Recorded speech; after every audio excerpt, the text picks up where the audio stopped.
I don't just talk about other people's stuff, I also make my own. Books in particular. To date, I have 4 books you can check out on Amazon. Operation Red Dragon: The Daikaiju Wars Part 1, Occult Mafia, Emerald of Maddox City, and the short story collection Assorted Absurdities, Tales of Kaiju Punk and Other Genres.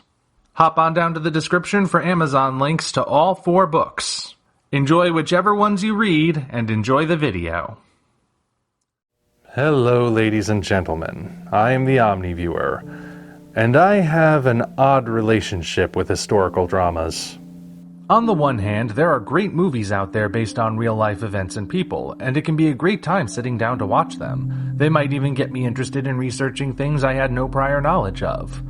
On the other hand, these works tend to take extreme liberties in the telling of these stories. Sometimes it's out of necessity, as the real-life events might need to be condensed or glossed over to maintain the pacing and tone, and sometimes things are rearranged or omitted so the film can maintain a 3-act structure. There are some occasions, though, where the liberties taken are just too big, and they can lead to the wrong impression among the general public. Seeing as how today is Independence Day in America, I thought I'd take the opportunity to discuss 3 films about American history, highlight the biggest liberties taken within them, and set the record straight on what really happened. Just to be clear, you don't hate any of these movies, right? Oh no, I don't hate any of these movies. In fact, I highly recommend each of them. I just want to make sure you know the truth going in. So these are 3 big liberties taken in American biopics, and we'll be starting with a comparatively mild one.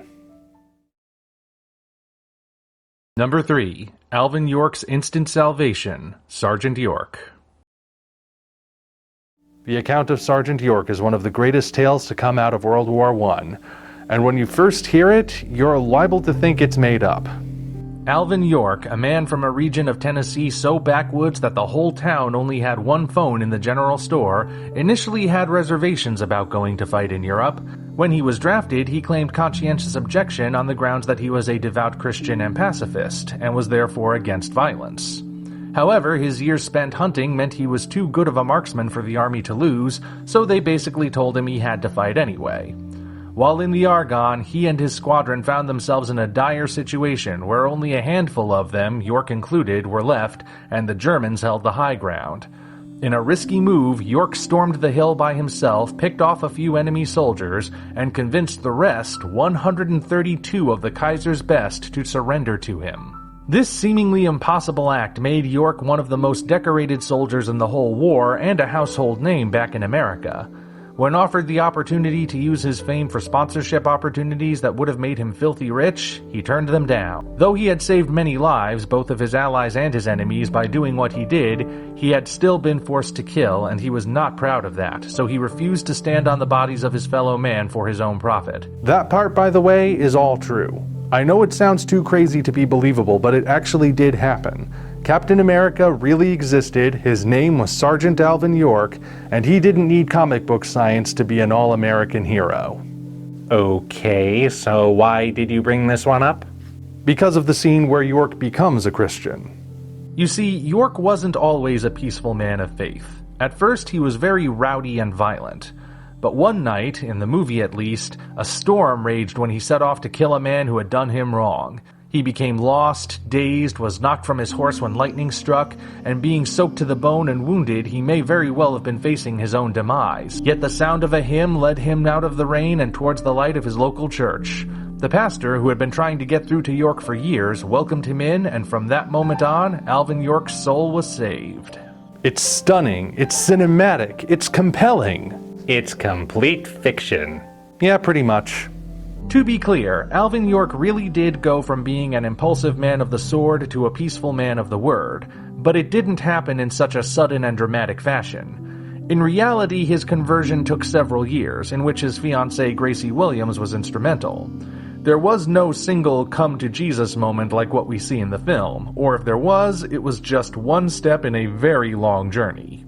Then again, what we see in the movie is a far more cinematic way to get the point across. Not to mention quicker.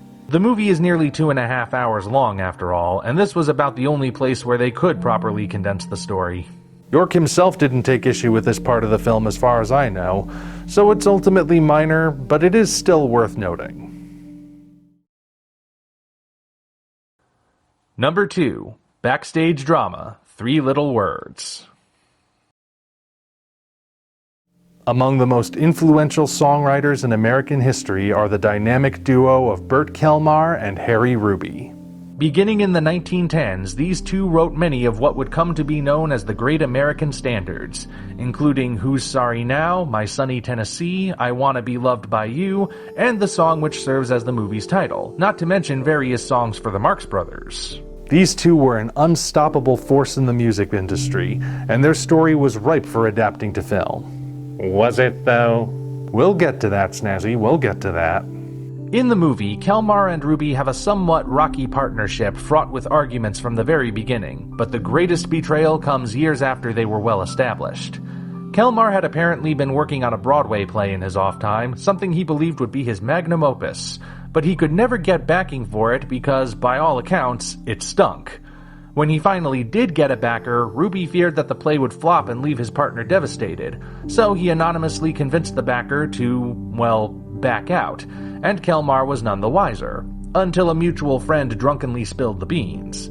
This betrayal led to Kelmar breaking things off with Ruby for 10 years, only for the two to eventually reconcile in a heartfelt reunion as only celluloid can deliver. But none of that really happened, of course. Ruby never betrayed Kelmar over a play because there was no play. None at all.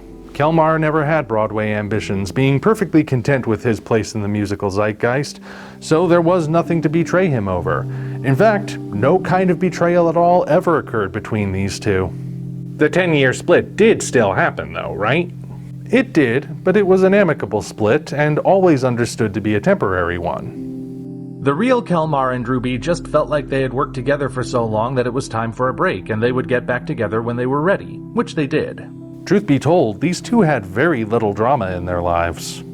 They both had stable, happy marriages, they never had a falling out, and they didn't get involved in scandals or substance abuse. These guys should be the role models for any aspiring entertainer, but especially for musicians who believe that you have to be the subject of controversy in order to be authentic. So why invent all the conflict?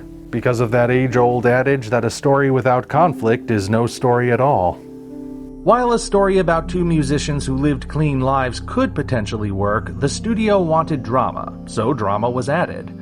This makes me feel conflicted about 3 Little Words because even though it's lying right to my face, it's still a great movie on its own. I guess in the end these two would have understood because they were showmen themselves, and they knew how showbiz works. For our last entry on the list, though, things get a bit more insidious. Number 1. George Cohan's Politics, Yankee Doodle Dandy. Burt Kelmar and Harry Ruby weren't the only musicians writing American standards at the time. They had many contemporaries, and few were as all-American as George M. Cohan. One could say that George M. Cohan was the embodiment of the American dream. George was born on the 4th of July to an Irish immigrant couple in 1878, a time when the Irish were not considered white. Being from a family of vaudeville performers and eventually joined by a little sister, George Cohan had real talent as a song and dance man early on, and he was brimming with patriotism for the good old USA. When he reached adulthood, he made his name by writing flag-waving stage shows which contained some of the most patriotic tunes ever penned, including You're a Grand Old Flag, Over There, and I'm a Yankee Doodle Boy, not to mention romantic standards such as Mary's a Grand Old Name and While Strolling Through the Park One Day. His songs wound up taking on new meaning when America entered the Great War, as they were used to bolster morale among the troops and gain domestic support for the war effort. As America entered another world war many years later, Cohan's music would see a resurgence in popularity. In recognition of how his music influenced the nation and aided the war effort, Cohan would become the first non-combatant, as well as the first entertainer, to receive a Congressional Medal of Honor. Don't say anything yet, wait until I'm done. Before we go any further, I'd like to reiterate that I do enjoy every film that's mentioned in this video, Yankee Doodle Dandy included, and I highly recommend that you watch them if you haven't seen them yet. I want you to keep that in mind because from this point onward, I've got to call the filmmakers out for doing something downright duplicitous. Yankee Doodle Dandy frames the story of George Cohan's life around his receiving of the Medal of Honor, in which Cohan meets personally with President Franklin Delano Roosevelt, a man he is just awestruck to be in the presence of. Several times throughout the film, Cohan also states that he was a lifelong Democrat. Let's start from the smallest issue and work our way up. First and foremost, Cohan was awarded a Congressional Gold Medal, not a Medal of Honor as the film states. Considering how recent that event was, I'm kinda surprised they got that one wrong.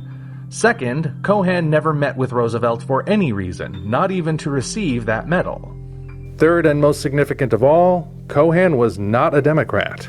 He was in fact very conservative, and he loathed FDR. Well, to be clear, he supported FDR at first because FDR made promises with the New Deal to get America out of the Great Depression, but it didn't take long for Cohan to become disillusioned with that. In fact, it was the opportunity to mock FDR that brought him out of retirement and back into the theater.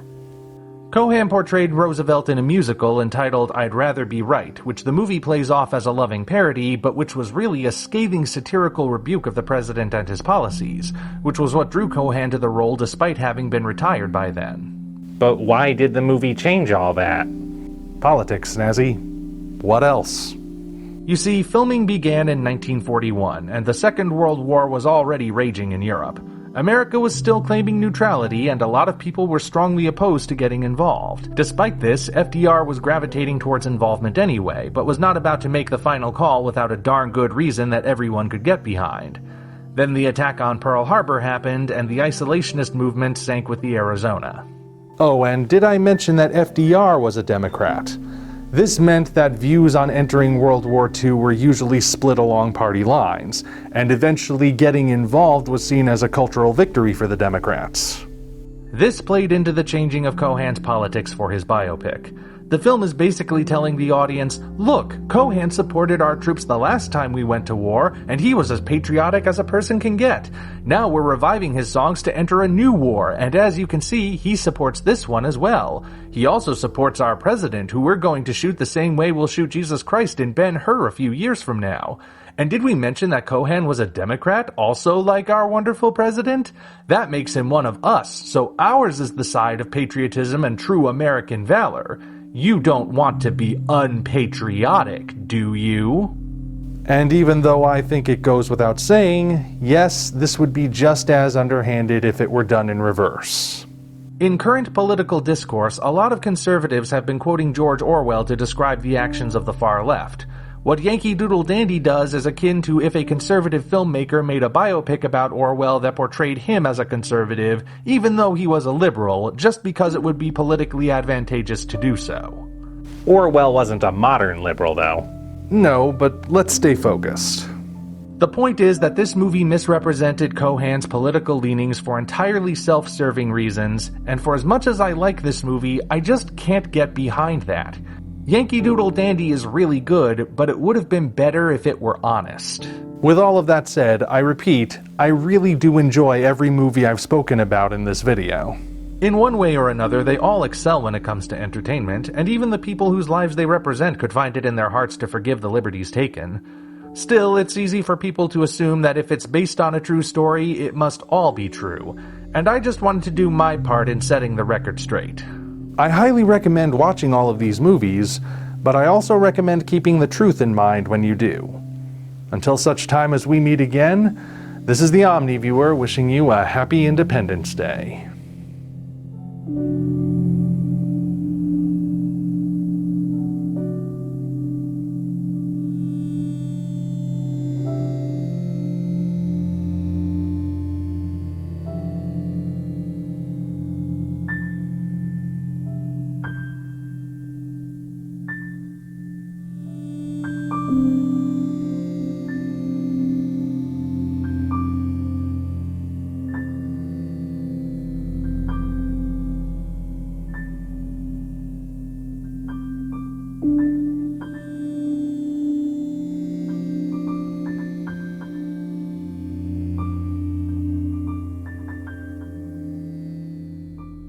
I'm surprised you didn't do anything about the Untouchables.